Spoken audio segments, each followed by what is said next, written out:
আমার শুধু পাথরের কোনা আমাদের নবীকে চিনে, এইটা বললে শেষ হবে না। বনের হরিণ আমার রাসূলকে চিনি, গাছপালা আমার রাসূলকে চিনি, দুনিয়ার সব কিছু দয়াল নবীজিকে চিনে। আর এক জাতের বক্তা বার হইছে, তারা বক্তব্য দিয়া কয়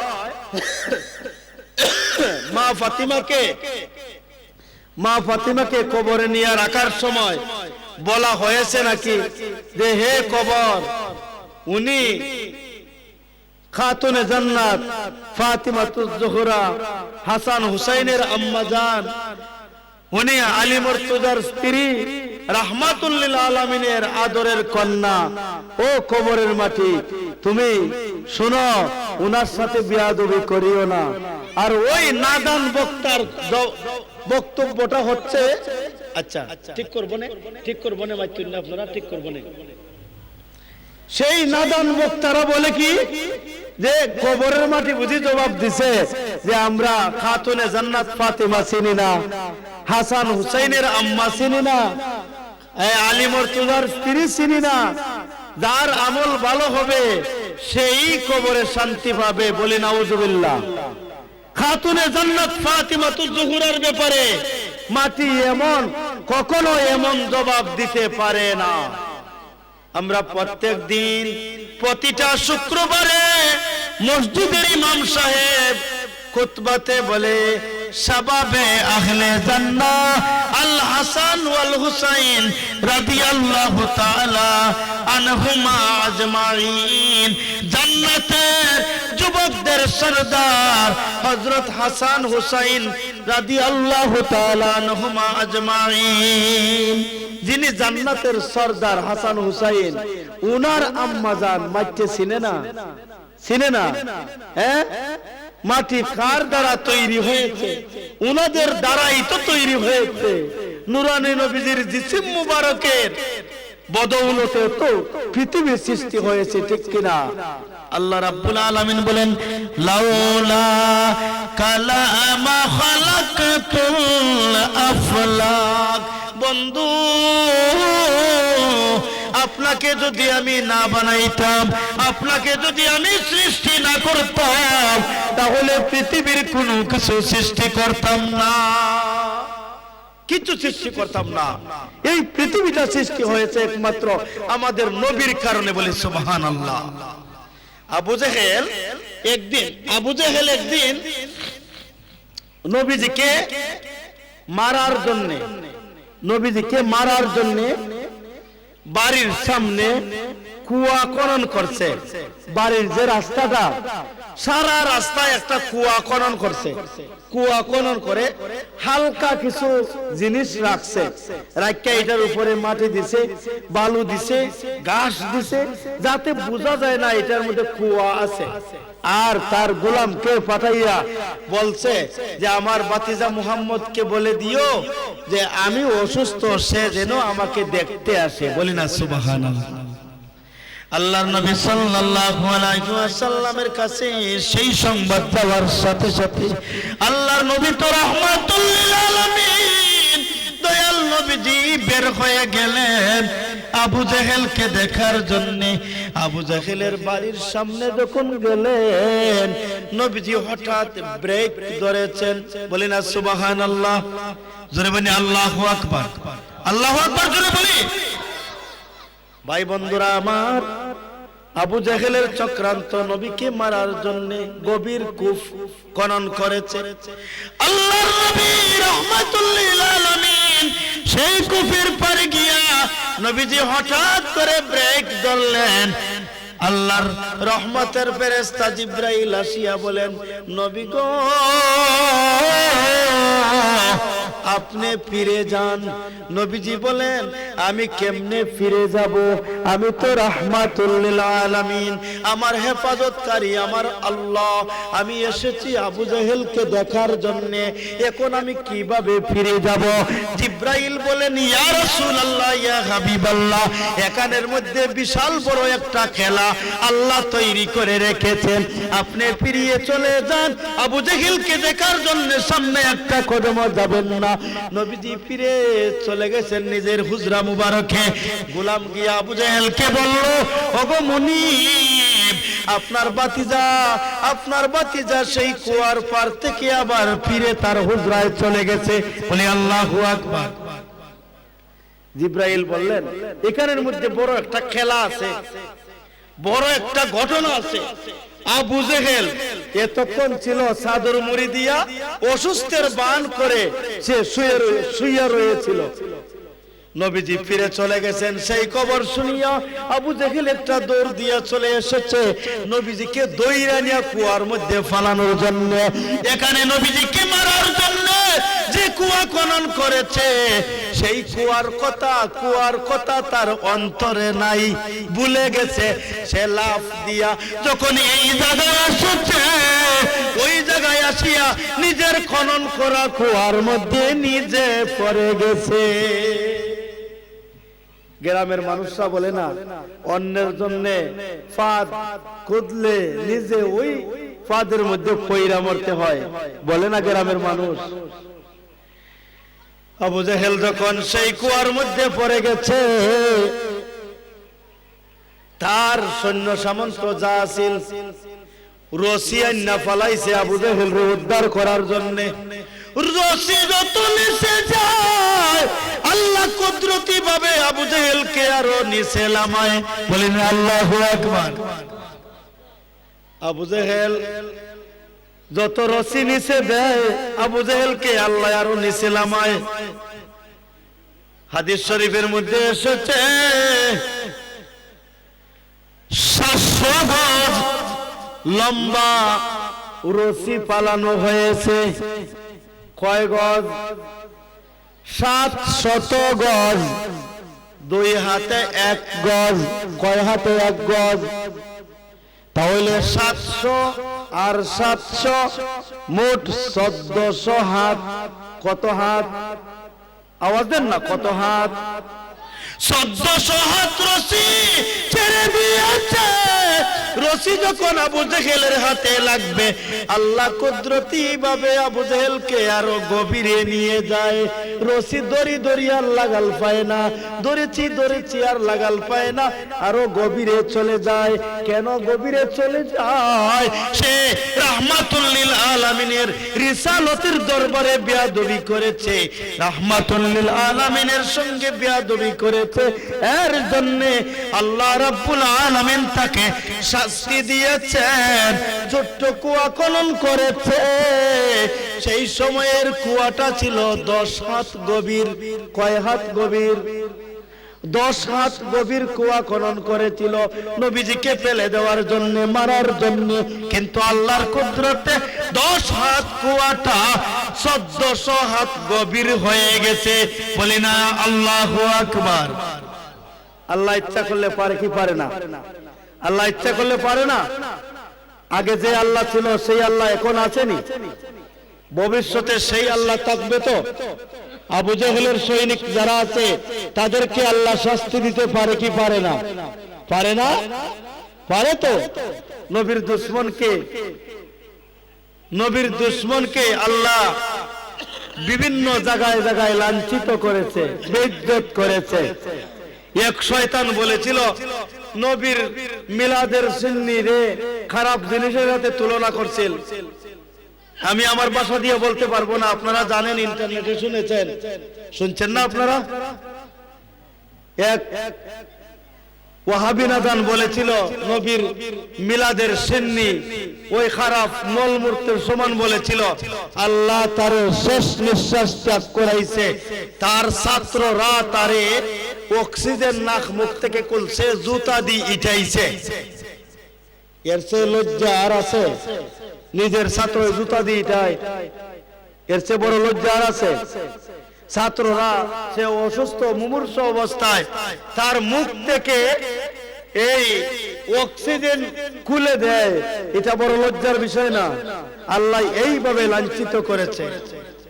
মির্জা গোলাম আহমদ কাদিয়ানী, মির্জা নাম কি? মির্জা গোলাম আহমদ কাদিয়ানী, বলি না মির্জা গোলাম আহমদ কাদিয়ানী নবীর রিসালতের সাথে বিয়াদবি করেছিল। কার সাথে বিয়াদবি করেছিল? নবীর সাথে, নবীর সাথে বিয়াদবি করেছিল। সেই সময়ে সে বলেছিল গোলাম আহমদ কাদিয়ানী আমার, গোলাম আহমদ আমার নাম, আগে আছে গোলাম, সেই গোলামটা কেটে দিলাম, রইল কি আহমদ। প্রথম শব্দ হচ্ছে গোলাম, গোলামটা কেটে দিলাম, দ্বিতীয় শব্দ কি রয়েছে? আহমদ। গোলাম শব্দ কেটে দিয়ে নাম রইল আহমদ। আর কুরআনুল কারীমের মধ্যে আছে যিনি নবী হবেন ওনার নাম আহমদ, যিনি নবী হবেন ওনার নাম কি? আহমদ। সে বলে দিল যে যেহেতু কোরআনে আছে যিনি নবী হবেন ওনার নাম আহমদ, আমি আহমদ, আমি নবী, বলি না নাউজুবিল্লাহ। নবী দাবি করেছে কে? গোলাম আহমদ কাদিয়ানী। কে দাবি করেছে? সেই জমানায় একজন আলেম ছিলেন আতাউল্লাহ বুখারী, নাম কি ছিল? আতাউল্লাহ বুখারী। উনি বললেন আমার নাম আতাউল্লাহ বুখারী। আগের শব্দ আতা, মাঝখানের শব্দ উল্লাহ মানে আল্লাহ, শেষের শব্দ বুখারী। আমি আগে পিছের আতা আর বুখারী কেটে দিলাম, বাকি রইল কিতা? আল্লাহ। তাই কইলা তুমি যদি তোমার আগে পিছের নাম কাইটা নবী হইতে পারো, তাহলে আমার নামের আগে পিছের আতা আর বুখারী কাইটা আমি তো আল্লাহ হয়ে গেলাম। তাহলে আমি যদি আল্লাহ হয়ে থাকি, আমি তোমার মতো নাদান রে নবুয়ত দেই না। বলেন না নাউজুবিল্লাহ। চিন্তা করছেন? সেই কারণের মধ্যে পেন। ভাই বন্ধুরা আমার, নবীর সাথে বেয়াদবি করেছিল সেই মির্জা গোলাম আহমদ কাদিয়ানী। সে নবী দাবি করেছিল। নবী দাবি করার কারণে আল্লাহ তাকে এত লাঞ্ছিত মরণ দিয়েছেন। সে গেছে লেফটিনে পায়খানা করার জন্য, লেফটিনের কমেট ভাঙ্গা সেই পায়খানার মধ্যে ডুবে গেছে, বলি নাউজুবিল্লাহ। মুরিদরা তারে পায় না। 3 দিন পরে সারা ঘর বাড়ি খুঁজা একজনে কই দেখি রে লেফটিনের ভিতরে কিতা, দেখা যায় লেফটিনের সেই ট্যাঙ্কির ভিতর থেকে পানি প্রবাহিত হচ্ছে। যখন ময়লার ট্যাঙ্কি ভরে যায় তখন পানি ওভারফ্লো হয়ে চতুর্দিকে বাইরে পড়ে না? যে এত সুন্দর লেফটিনের ট্যাঙ্কি ছিল, এখন পানি ওভারফ্লো হয়ে বেয়ে পড়েছে। এর ভিতরে কি দেখি? তারা দরজা খুলে দেখে তাদের নবী গোলাম আহমদ কাদিয়ানী ভণ্ড নবী, সে লেফটিনের ট্যাঙ্কির ভিতরে। শেষ। বুঝতে পারছেন? নবীর সাথে বিয়াদবি। আবু জাহেল সেই কুয়ার মধ্যে পড়ে গেছে। আল্লাহর রাসূল সাল্লাল্লাহু আলাইহি ওয়াসাল্লাম হুজরা মুবারকে চলে গেছে। ভাই বন্ধুরা আমার, মানুষ কম হলেও বিশেষ অতিথি আসার আগ পর্যন্ত আমি 2-4টি কথা বলবো। বিশেষ অতিথি চলে আসবেন, উনি আসলে আপনারা সুমধুর কণ্ঠে আলোচনা শুনবেন। আমি গ্রামের ছেলে, এর জন্য আমি আপনাদের সামনে 2-4টা কথা বলার জন্য বসলাম। আপনারা যারাই আছেন আলহামদুলিল্লাহ, আমি আপনাদের সামনে 2-4টি কথা আরো বলবো। আপনারা বসতে রাজি আছেন তো? আলহামদুলিল্লাহ। ভাই বন্ধুরা আমার, আবু জেহেল 1400 হাত রশি পালানোর পরেও আবু জেহেলের হাতে পৌঁছে না। গভীর ছিল 10 হাত। আল্লাহ কুদরতি ভাবে 1400 হাত গভীর করে দিয়েছেন। সেই রশিটার তার হাতে পৌঁছে না, সেও উঠতে পারে না। সে দেখলো হায় রে হায়, আমাকে উদ্ধার করার মতো আমার ভাতিজা মুহাম্মদ সাল্লাল্লাহু আলাইহি ওয়াসাল্লাম, বলেন না সাল্লাল্লাহু আলাইহি ওয়াসাল্লাম, আমার ভাতিজা ছাড়া আর কেউ উদ্ধার করতে পারবে না। যাও রে যাও, কে আছো আমার ভাতিজার কাছে বলো, যদি এই মহা বিপদ থেকে আমাকে উদ্ধার করে আমি সাথে সাথে কালিমা পড়ে মুসলমান হয়ে যাব। ভাই বন্ধুরা আমার, নবীজির কাছে সংবাদ যাইতো, নবীজি তো রাহমাতুল লিল আলামিন চলে আসলেন। চলে এসে বললেন, চাচা আপনি এখানে পড়লেন কেমনে? এত গভীরে কেমনে পড়লেন? কয় ভাতিজা আর কইয়া লাভ নাই, তোমারে মারবার লাগে আমি এই কুয়া খনন করছিলাম, আমি সেই কুয়ার মধ্যে নিজে পইরা গেছি ভাতিজা। এখন নবীজি বলেন, আপনি উঠেন না কেন? যে 1400 হাত রশি সারা হইছে কুয়ার মধ্যে, আমি তো রশি লাগাল পাই না, যত রশি যায় তত কুয়া আরো গভীর হয়ে যায়। বলি না সুবহানাল্লাহ। আল্লাহর নবী সাল্লাল্লাহু আলাইহি ওয়াসাল্লাম শাহাদাত আঙ্গুল মুবারকটা এইভাবে ইশারা করলেন।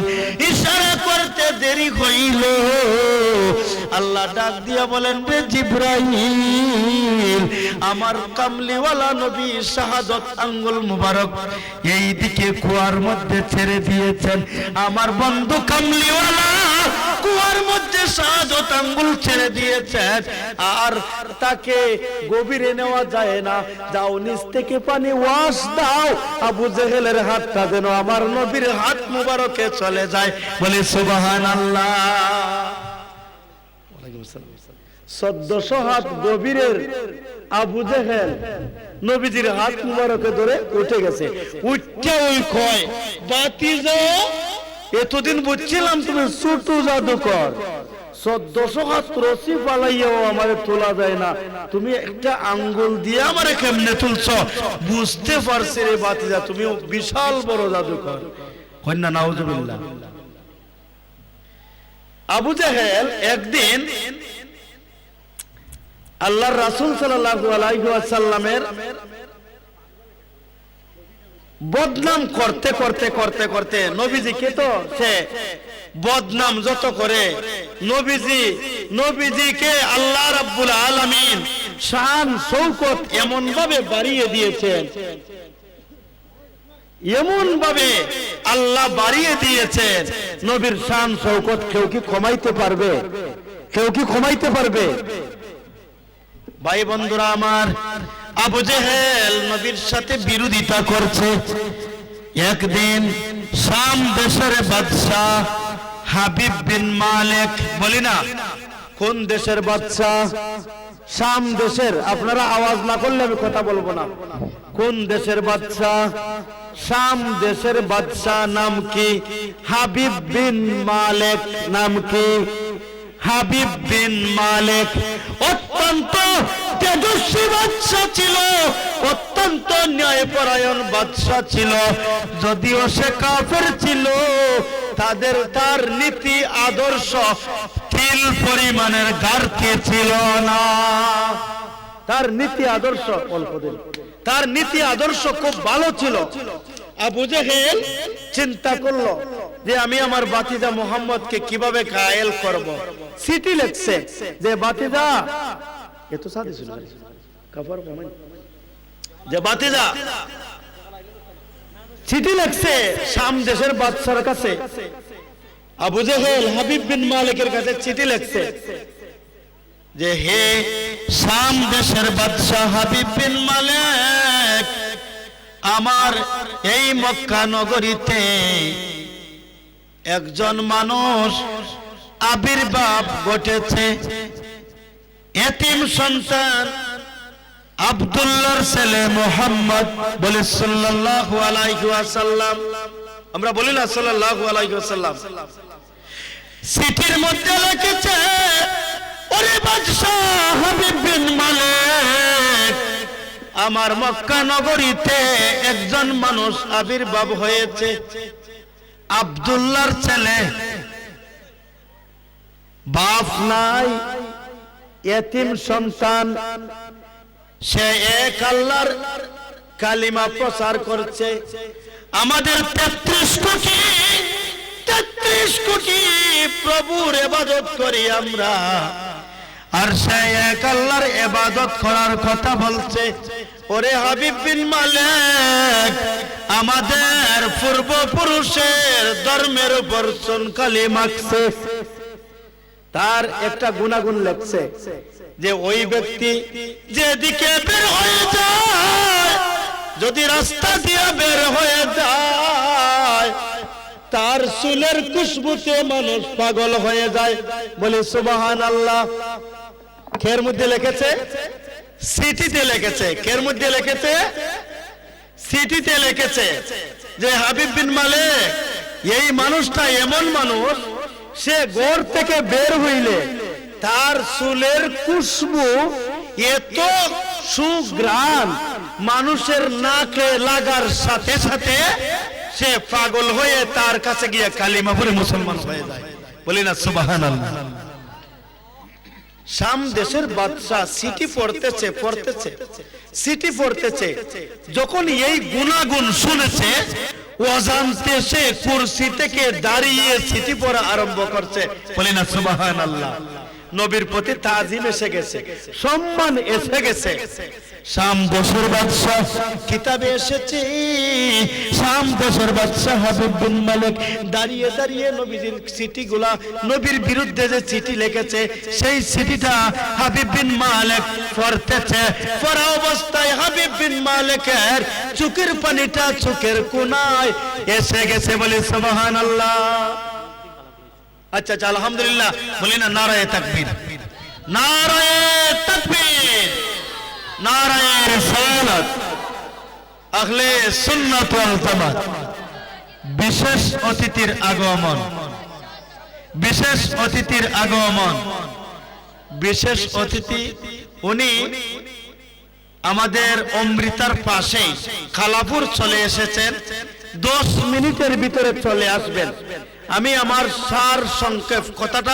সংক্ষেপ কথাটাই আপনাদের সামনে উপস্থাপন করার চেষ্টা করব। হাবিব বিন মালিক সেই চিঠি পড়ে পড়ে সে তার চোখের কোণায় পানি এসে গেছে। আর সে গড়ে যায় নাই, তার এই চেয়ারে বসে নাই, লোক লস্কর নিয়া তার সাথে 70,000 বাহিনী। কয় হাজার বাহিনী?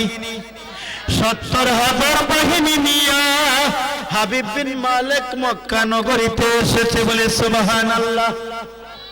হাবিব বিন মালিকে 70,000 বাহিনীর জন্য, 70,000 বাহিনীর জন্য আবু জেহেল রূপার চেয়ার রেখেছে। কের চেয়ার? রূপার চেয়ার।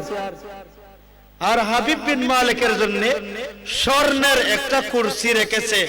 যেহেতু একটা বাদশা এসেছে, বাদশার শান শৌকতে বসবে। আর নবীজিকে দাঁড় করাইয়া প্রশ্ন করবে। কি করবে? দাঁড় করাইয়া প্রশ্ন করবে। নবীজিকে অসম্মানিত করবে, অসম্মান দিবে, নবীজিকে কষ্ট দিবে। হাবিব বিন মালিক এসে গেছে। আবু জেহেল সংবাদ দিয়েছে, যাও আমার বাতিদাকে নিয়ে এসো। সংবাদ বাহকরা বলেছেন, ওগো আব্দুল্লাহর পুত্র মুহাম্মদ, আপনি চলে আসুন, আপনার সাথে বাদ সওয়াল এসেছে, আপনার সাথে আপনাকে প্রশ্ন করার জন্য, পরীক্ষা করার জন্য শাম দেশের বাদশা হাবিব বিন মালিক এসেছে। নবীজির পাশে ছিলেন হযরত আবু বকর সিদ্দিক রাদিয়াল্লাহু তাআলা আনহু, হযরত ওমর ফারুক রাদিয়াল্লাহু তাআলা আনহু। দুই সাহাবীর কাছে বললেন, নবীজি বললেন, রে আমার সাহাবীরা শোনো, আমি কি করব, এখন যাব নাকি? সাহাবীরা বললেন, ইয়া রাসূলুল্লাহ, ইয়া হাবিবাল্লাহ, আমাদের ভয় লাগে, হয়তো আপনাকে মারার জন্য আবু জেহেল সেই পা দিয়ে উঠেছে।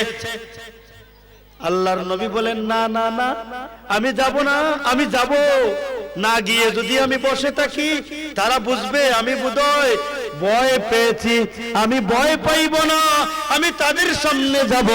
আল্লাহর নবী রাহমাতুল লিল আলামিনকে জিবরাইল আমিন বললেন, ইয়া রাসূলুল্লাহ, ইয়া হাবিবাল্লাহ, আপনার দুই সাহাবীকে সঙ্গে নিয়ে আপনি চলে যান। মনে রাখবেন, আপনারা তিনজন নয়, আপনার আল্লাহ আপনার সঙ্গে আছেন। 70,000 নূরের ফেরেশতা আপনার সঙ্গে চলে যাবে বলে সুবহানাল্লাহ। নবীজি কাছে গেলেন, সামনে দেখা যায় এখন হাবিব বিন মালিক বলছে যে এই খুশবু, এই আতরের সুঘ্রাণ কোথা থেকে আসছে। নবীজি যখন বের হইতেন আল্লাহ কুদরতি ভাবে নবীজির চুল মুবারকের মধ্যে, নবীজির জুলফি চুল ছিল কাঁধ মুবারক পর্যন্ত, নবীজির সেই চুল মুবারকের মধ্যে এত সুঘ্রাণ ছিল, নবীজি হাঁটলে নবীজির চুল মুবারক যত নড়াচড়া করত সেই খুশবু এমন দূরে চলে যাইত, 70 মাইল পর্যন্ত নবীজির চুল মুবারকের খুশবু চলে যাইত বলে সুবহানাল্লাহ। জোরে বলি না সুবহানাল্লাহ। হাবিব বিন মালিক চিন্তা করলো, হায় হায় রে, এত খুশবু, এত সুঘ্রাণ কোথা থেকে আসলো। আবু জেহেল বলছে যে হো হাবিব বিন মালিক, এটাই তো আমার বাতিজার জাদু। এটা জাদু, এটা কি জাদু? বলি না নাউযুবিল্লাহ। আবু জেহেল বলছে এটাই তো আমার বাতিজার জাদু। বাতিজা যে দিকে যায় খুশবু ছড়ায়, মানুষ পাগল হইয়া কালিমা পড়ে মুসলমান হয়ে যায়। হাবিব বিন মালিকের ভিতরে আরো সাহস হয়েছে, তার ভিতরে আরো ইয়াকিন হয়ে গেছে, তার ভিতরে এখন ঈমানের বাজারে ঢেউ খেলছে বলে সুবহানাল্লাহ। আল্লাহর নবী সাল্লাল্লাহু আলাইহি ওয়াসাল্লাম চলে যাচ্ছেন, হাবিব বিন মালিকের সামনে যাবেন, সবাই কুরসিতে বসে আছে। নবীজি যখন সামনে যাচ্ছেন হাবিব বিন মালিক আর বসে থাকতে পারে না, তার কুরসি থেকে দাঁড়িয়ে দয়াল নবীজিকে আগাইয়া আনার জন্য সামনে চলে যাচ্ছে। আবু জেহেল হাতে টান দিয়া বলছে বসেন না, আপনি বসেন, এখানে বসলেই আমার বাতিজা চলে আসবে।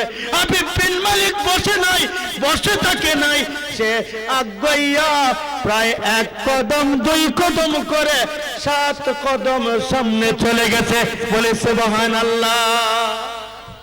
আল্লাহর নবী সাল্লাল্লাহু আলাইহি ওয়াসাল্লাম আসছেন।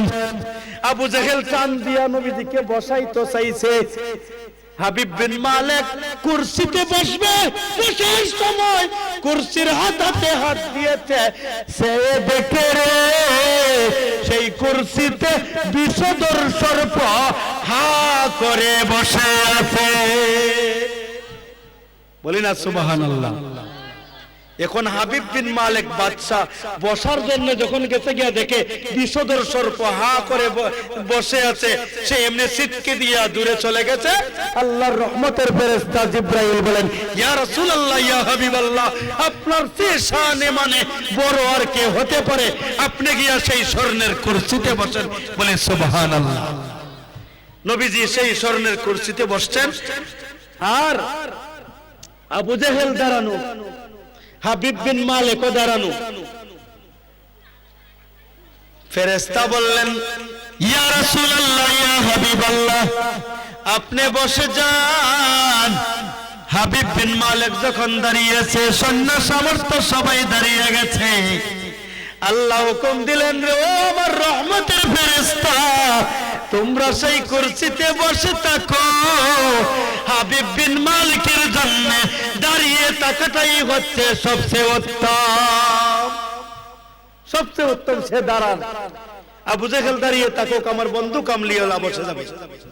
নবীজি বসলেন সেই কুরসিতে, শাহানশাহর মতো বসলেন। নবীজি আসলেই তো শাহানশাহ। নবীজি শাহানশাহ কিনা? নবীজি শাহানশাহ। নবীজি শাহানশাহর মতো বসে গেলেন। আসমান पर सब नबी रख गए, अर्श आदम पे पहुंचा हमारा नबी। अल्लाहुम्मा सल्ली सय्यिदना मौलाना मुहम्मद वाला आले मौलाना। समस्त नबी रासूल আসমান পর্যন্ত ওই সীমাবদ্ধ। নবীজি যখন মেরাজে গিয়েছিলেন, নবীজি আসমানের মধ্যে নবী রাসূলের সাক্ষাৎ করেছিলেন, কিন্তু কোন নবী রাসূল আসমান পাড়ি দিয়ে সামনে যাওয়ার অনুমতি নাই। একমাত্র আপনার আমার প্রিয় নবীকে আল্লাহ রাব্বুল আলামিন আরশে আজম পে পৌঁছা, हमारा নবী, আমাদের নবীকে আল্লাহ আরশে আজমে পৌঁছিয়ে দিয়েছেন, বলি সুবহানাল্লাহ। আল্লাহর রাসূলের শান শৌকত কম না বেশি? পৃথিবীতে সবচেয়ে সম্মানের মালিক কে? আমাদের এই পৃথিবীতে আল্লাহর পরে সম্মান শান শৌকতের মালিক কে?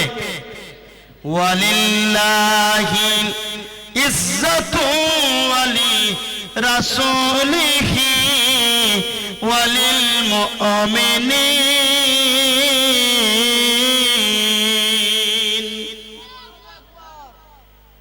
সম্মানের মালিক এক নম্বরে আল্লাহ। এক নম্বরে কি? আল্লাহ। দুই নম্বরে আমাদের নবী। দুই নম্বরে কে? এরপরে উম্মতে মুহাম্মদের মধ্যে আল্লাহর ওলিরা যারা, সাদিক বান্দা যারা, সালেহ বান্দা যারা, তারা হচ্ছে সম্মানের অধিকারী, বলে সুবহানাল্লাহ। ভাই বন্ধুরা আমার, হাবিব বিন মালিক নবীজির খুশবু পেয়ে নবীজিকে দেখে দাঁড়িয়ে গেছে। আল্লাহর রাসূল বসে বসে, নবীজি বসে বসে, ডান দিকে আবু বকর সিদ্দিক রাদিয়াল্লাহু তাআলা আনহু, বাম দিকে ওমর ফারুক রাদিয়াল্লাহু তাআলা আনহু, দুইজন সৈনিক ডানে বামে দাঁড়িয়ে আছেন। এখন নবীর আর কোন ভয় আছে? ওমর ফারুক রাদিয়াল্লাহু তাআলা আনহু যেই রাস্তায় যাইতেন, হাদিস শরীফে এসেছে ওমর ফারুক যেই রাস্তায় যাইতেন 40 দিন পর্যন্ত ওই রাস্তায় শয়তান যাতায়াত বন্ধ করে দিত। এই রাস্তায় শয়তান যাইতো না। উমরের মাথার মধ্যে যুদ্ধের ময়দানে গেলে উমরের মাথার মধ্যে যে রাজ টুপিটা থাকতো, যে টুপিটা থাকতো, ওই টুপির ওজন ছিল 25 কেজি। বলি না সুবহানাল্লাহ। টুপির ওজন কত ছিল? 25 কেজি। টুপির ওজন কত ছিল? কারণ অন্য সাহাবীরা মাথার মধ্যে কাফরের টুপি মাথায় দিয়ে যুদ্ধের ময়দানে যাইতা। উমর রাদিয়াল্লাহু তাআলা আনহু কাফরের টুপি যদি মাথায় থাকতো, মাথা এত গরম হইতো, আগুন দইরা টুপি জ্বলি যাইতো। কি বলি সুবহানাল্লাহ। এর জন্য লোহার টুপি মাথায় দিতেন, তো লোহারের আঘাত ফিরানোর জন্য না। উমর রাদিয়াল্লাহু তাআলা আনহুর জজবা এত বেশি ছিল, উমর রাদিয়াল্লাহু তাআলা আনহু রাস্তা দিয়ে চলে যাচ্ছেন। উমর রাদিয়াল্লাহু তাআলা আনহুর সামনে এক সাহাবী গিয়া, এক কাফির গিয়া বলছে, হে উমর, তুমি যে নবীর জন্য পাগল হইছ, যে নবীর জন্য পাগল হইছ, এই নবীর ব্যাপারে তোমার বাবারে কন্ট্রোল করতে পারো না, আর তুমি আইছো আমরারে কালিমার দাওয়াত দিতাই মিয়া। উমর বলছেন, কি হয়েছে খুলে বলুন, যে তোমার বাবা তোমার নবীকে মন্দ কথা বলছেন। উমর রাদিয়াল্লাহু তাআলা আনহু পরে যান নাই, নিজের হুজরায় যান নাই, তলোয়ার কাফ থেকে বের করে রাঙ্গা তলোয়ার নিয়ে রাস্তায় বের হয়ে গেছে। আমার বাবাকে যে জায়গায় পাবো, আমার বাবার সাথে মোকাবিলা করার আগে আমি এক ফোঁটা পানি পান করব না। আসছেন?